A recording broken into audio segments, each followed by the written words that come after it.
Well, a warm welcome to this talk. Now, the main thing I'm going to do today is play a video clip from Dr. Claire Craig. Now, the reason I wanted to play this is she's had distribution difficulties, shall we say, with this video. So I'm really hoping this gets from my video to your eyes and ears because of these distribution difficulties. She's talking primarily about the vaccine compensation scheme in the United Kingdom. The video clip starts with Sir Christopher Chope, and then Dr. Craig gives some really valuable insights. And it's up to you to decide, but maybe the most disconcerting thing she talks about, actually, after the medical details and the science, is societal change. Is what is happening now with the COVID vaccines, as an example, indicative of this new culture of cover-up and secrecy and subterfuge and misleading communication, part of a wider systemic problem? But for now, over to someone I consider, honestly, to be a heroine of the people, Dr. Claire Craig. And I think the answer to many of these questions is that actually the government has been in denial that there has been any harm caused by these vaccines, because the government was engaged in a propaganda war to try and persuade people that these vaccines were absolutely safe. And much of the minister's response to my debate on Wednesday was reiterating the platitude that these vaccines are safe. But since then, people have been writing to me and saying, why doesn't the government start conceding the fact that for a lot of people, these vaccines have been a disaster and have wrecked their lives forever? So Christopher Chope, MP for Christchurch, thank you so much for joining us. Dr. Claire Craig, I just wonder, what do you make of what Christopher Chope had to say? Well, I'm very grateful that he's making the case and standing up for people who are not really being represented, and I think they find it quite hard sometimes to get people on their side. And the reality is that that this is a challenging thing to investigate, to see whether or not a vaccine has caused a problem.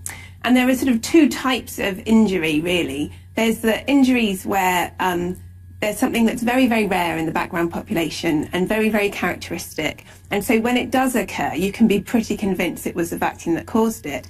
But then you can also get injuries where actually it caused something, like hypothetically, let's say a vaccine caused a heart attack. Well, there's an awful lot of heart attacks, and they're not going to compensate everybody that's had a heart attack, because that would be a misuse of public funds. So there's a balance to be struck, but we're striking it the wrong way at the moment, because we've got people who do have these very characteristic cases of damage, where really there's already enough evidence in the public domain that the vaccines are causing these problems. And so then you have to ask a question, what's the morally right thing to do? And it kind of comes down to the probabilities. So there was a big study in America by Hansen et al., 10 million people they followed up to look at who had had Guillain-Barré syndrome, which is a problem where the immune system attacks the nervous system. And they found that the rate in the first 3 weeks after AstraZeneca was 20 per million. So it's not massive, it's a small number, 20 per million. And that would work out at 500 extra cases in the UK after the vaccine rollout campaign. So for these, what it also would mean is that if you've had that problem in that 3 week period, the chances are 95% it was the vaccine that caused it and 5% that it wasn't. And the government seemed to be taking the approach that unless you can prove you're in the 95%, you're not going to get compensated. Whereas clearly, morally, the right thing to do is to compensate everybody, including the 5% that were coincidental. Why do you think there's been a reluctance to do that? Is it because it's become so sort of controversial about sort of mandatory vaccinations that we were talking about earlier and all the rest of it, that the government don't want to recognise that actually there has been a negative impact on a small number of people? Or as Amin and Christopher said there, we were still rolling it out. They were wanting to make sure people were taking the vaccine. So does that add into maybe why they didn't want to pay people out? Well, I think it probably does. And I think their attitude to this is actually going to backfire, because instead of having paid these people off, at which point they become quiet, this is now getting a lot of attention. So I think that was a mistake on their part. But I think also, to be fair, for some conditions, it does take a long time to figure out that it was a vaccine-related problem. So if we look back to 2009 and the swine flu pandemic with Pandemrix, 2009 is when people were vaccinated. 2011 is when they first noted a problem with narcolepsy in Sweden and Finland. In 2013, Public Health England first said we had a problem. And still in 2020, they're saying actually it was more common than we thought. So you can see that, you know, it could take a long time, although these days we've got much better big data systems in the NHS to be able to find these things out quicker than that. And now, can I just do a comparison between our system in the UK and that in America? We have a very high threshold, and they don't. Why have we gone down two different routes?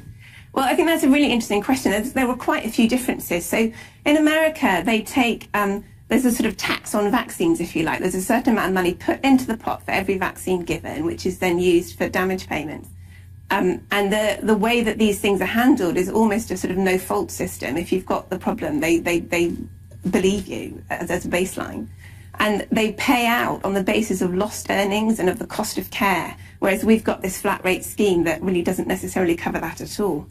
And I think part of the culture, there is a cultural difference with vaccination here and in the US. And part of it is to do with the pressure to get vaccinated. So I lived in the States for a while, and my four primary age children couldn't go to school until they'd had the full American course, which included 3 separate doses of hepatitis B vaccine, which meant, you know, until we'd had that 3rd dose, they weren't in school, as if they were going to be shooting up in the corridors with their primary school classmates. I mean, it was such a different culture to here. And so, but obviously with COVID, that culture has changed here. And I think that needs to be taken into account. And so with a 12 billion vaccine programme, you'd say, and it was more or less mandatory, or everybody felt compelled to do it, that there should have been, money put aside in the UK should there have been damages? I think if you're going to spend £12 billion and vaccinate 52 million people, it would be naive not to have set aside some money for compensation. Dr. Claire Craig, thank you very much indeed for joining us. It does seem extraordinary to me that people where the coroner said the cause of death was the vaccination, that those people still haven't been paid out. That does seem extraordinary to me. Yeah.